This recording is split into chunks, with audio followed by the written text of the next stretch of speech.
Go day mga katiktik, meron tayo ditong bagong format na laptop at PC. Ngayon, ituturo ko dito sa inyo kung paano nga ba ang shortcut sa paggawa ng local user para hindi ka na dumaan sa marami pang pindot-pindot at maglagay ng Microsoft account. So ito yon, pindutin mo lang yung Shift 10, Shift tapos F10. So kapag hindi gumana, kailangan mo ng function. Function, Shift function tapos F10. So dahil hindi maabot ng daliri ko at hawak ko ng ang isa sa camera, so pipindutin ko na lang yung F10 mga katiktik, yan, F10. Shift F10. So may lalabas na ganito, yes mo lang and then ulitin mo lang pagpindot mga katiktik ang function shift or shift function F10. At lalabas diyan yung command prompt. Lumabas tong command prompt ay ita-type mo lang naman dito yung start. Panoorin mo yung ita-type ko mga katiktik, medyo malikot yung camera dahil isa yung nasa isang kamay ko yung camera, pero papakita ko yan ng maigi sa inyo kung ano yung tina-type natin diyan. So yan, start, space, kailangan yan may space, tapos CXH colon, sundan mo lang to mga katiktik yan, colon, localhost, local only yan. CHH colon local only. Tapos enter mo mga katiktik. So enter lang, ganyan. So pag enter natin, may nag-pop up. So kulang pala yung na-type natin mga katiktik. Get an app to open this CH link. So kulang yung inano natin mga katiktik.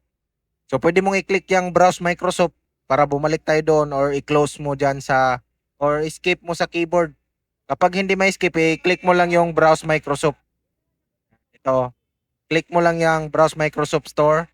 Yan, para bumalik tayo dito. Dahil kulang yung na-type natin, ulitin natin mga katiktik. I-start, kulang pala space, ms dash, yan, CXH semicolon, local only. Ay, hindi semicolon, colon lang pala, colon. Yan, ms dash CXH colon local only. Tapos enter mo mga katiktik. Pag enter mo ngayon dyan, pag enter mo, Microsoft account, create user for PC. So direct na tayo dyan mga katiktik. Hindi na tayo maglalagay ng kung ano-ano. Ang ilalagay na lang natin is yung kung ano yung ipapangalan ng ating laptop or PC. So dito, isasample ko lang sa inyo, window lang nilagay natin. Itong enter password, di na natin lalagyan ng password para kapag nagbukas tayo, hindi na po tayo hingi ng password, diretso na. Yan, next mo lang yan. Di mo na kailangan fill upan yon. So kapag gusto nyo naman lagyan ng password, nasa sa inyo na po yon. Pero kung hindi mo gusto lagyan ng password, so leave it blank na lang mga katiktik. Huwag mo nang lagyan, next mo na lang diretso pagkatapos mo malagyan ng pangalan. So magantay lang tayo dito ng ilang sandali. This might take a few minutes.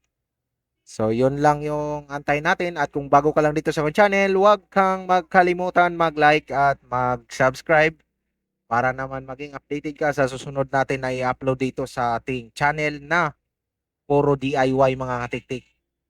Kasi nakakatulong din to sa mga iba mga katiktik, yung mga hindi pa nakakaalam. So, kapag alam mo naman to, is no need mo nang panoorin ang video na to mga katiktik dahil nga alam mo naman yon, di ba?